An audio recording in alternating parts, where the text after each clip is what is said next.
On Thursday, December 29, 2011, Samoa and Tokelau stepped west into the future across the international dateline. Skipping December 30th, the next day was declared to be December 31st, 2011. The move was purely for economic convenience. Samoa has close trading ties with Australia, New Zealand, and China. Being one day behind their closest neighbors cut 2 days, Monday and Friday, from each work week. While most Samoans welcome the change, the skipped-over date presents serious challenges to Christians who conscientiously believe the week has cycled without interruption since creation, and they need to worship on a specific day of the week. When it is important to worship on a precise day, deleting one day from the calendar can have weighty consequences.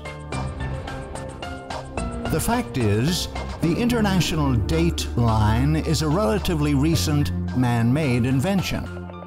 It zigzags its way down the Pacific Ocean and has changed several times over the years.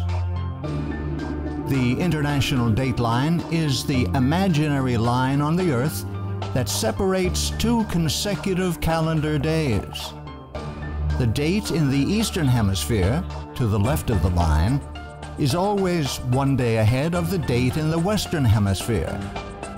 It has been recognized as a matter of convenience and has no force in international law.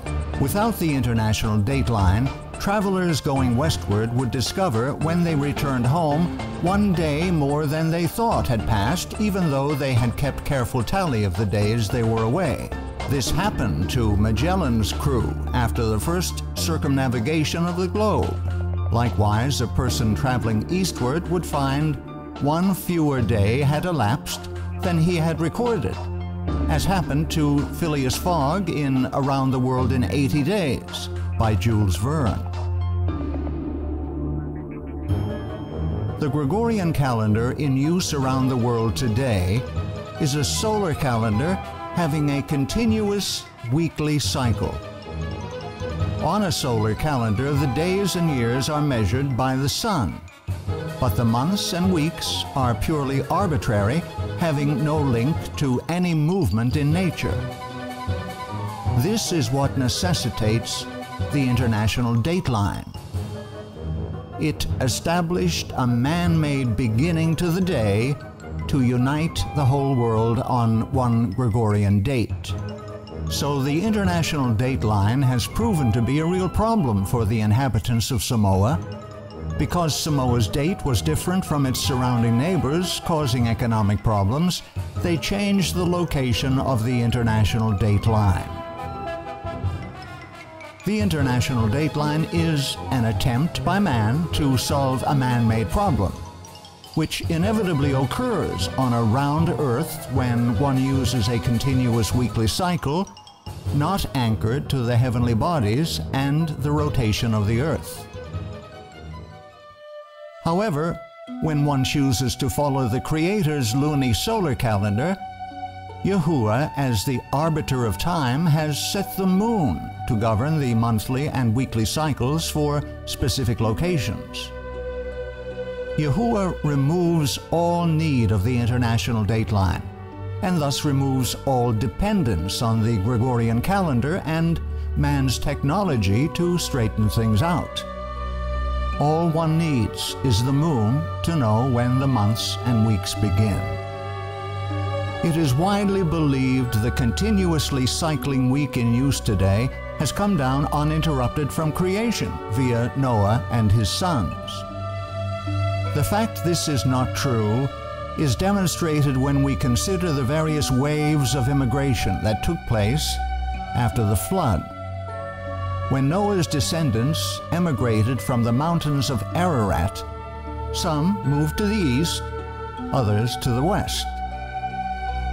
If a tribe of seventh-day Sabbath-keeping Shemites moved to the east towards the rising sun, Eventually, several years later, they would come to a point halfway around the world. Being Sabbath keepers, they would have kept very careful track of time. Let us say, just for this example, they had used a continuous weekly cycle, as the world does today. Due to the rotation of the earth and the fact they move towards the rising sun, once they reached the far side of the world, they would be 12 hours ahead of their original starting point at Ararat. Now consider that a tribe of seventh-day Sabbath-keeping Japhethites also moved from Ararat. This tribe, however, moved to the west, following the setting sun. Being Sabbath keepers, they also would have kept a careful track of time. Again, for the sake of illustration, let us say they too used continuously cycling weeks. A few years later, upon arriving at the same point on the other side of the world occupied by the tribe of Shemites, who moved east, the tribe of Japhethites, who moved west, would be 12 hours behind the time at Ararat. The two tribes, one having gone east, the other west, would discover they were a full 24 hours apart. This would not be due to either group losing track. Rather, it is simply a function of the rotation of the earth that when one group travels east, they travel ahead of the daylight, while the group that travels west travels backward into the night that comes before the day. So which group is correct?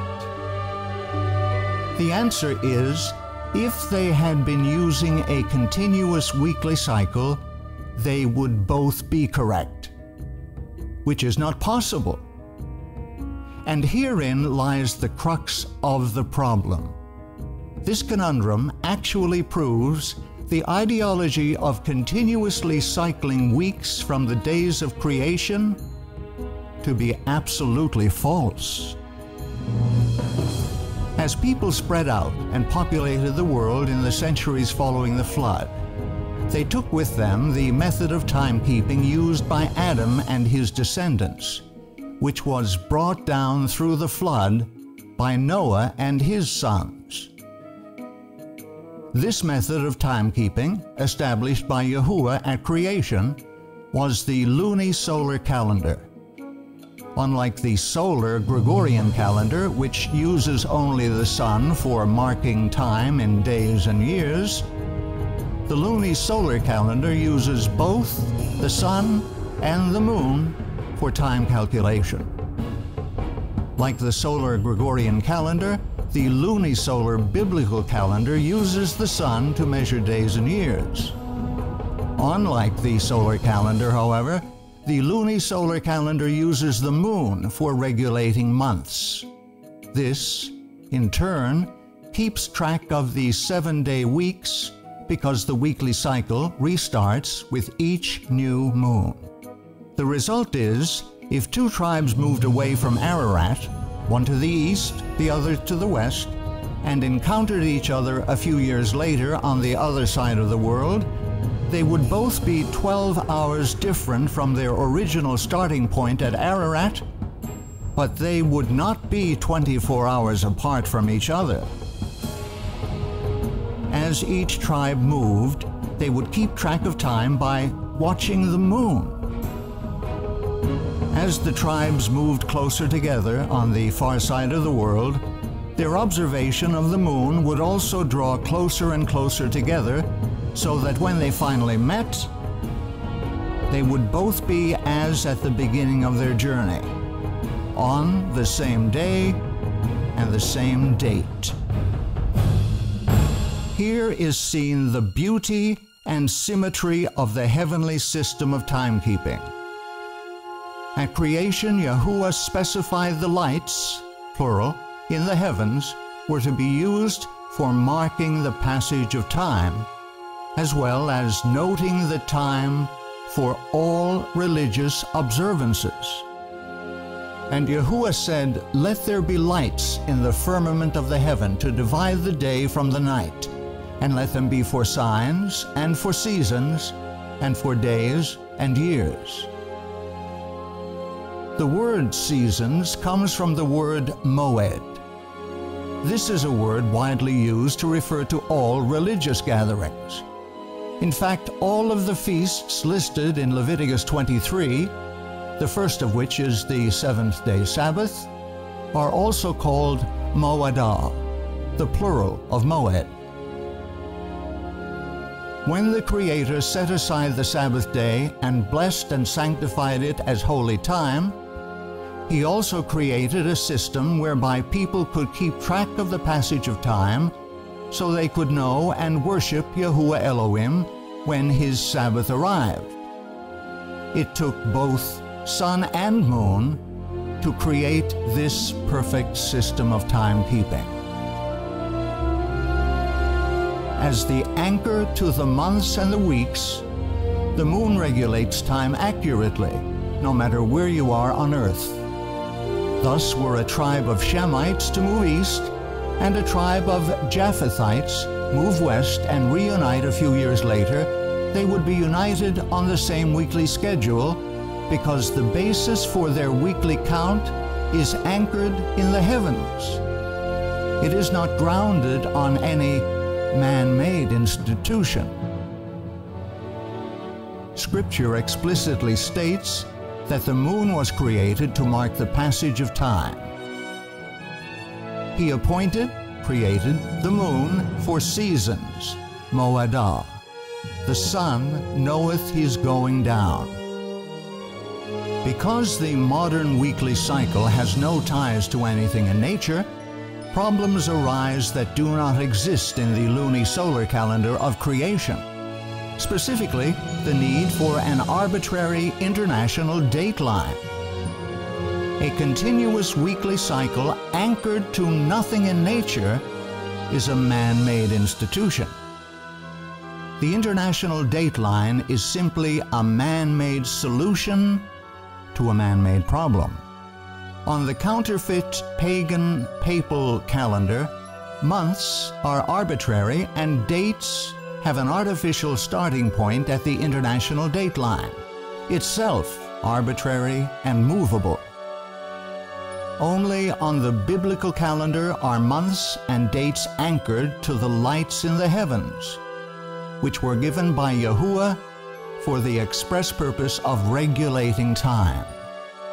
Yahuwah's calendar, using the combined action of the sun and the moon for marking the passage of days, weeks, months, and years, will stand forever. It forms an integral part of the very structure of the heavens. It can be witnessed and used by everyone on earth, and accurately regulates time and holy days. It shall be established forever, like the moon, even like the faithful witness in the sky. With all of this in mind, which calendar will you use to find the correct dates to worship? Man's, the Gregorian calendar, or Yahuwah's, the lunisolar calendar?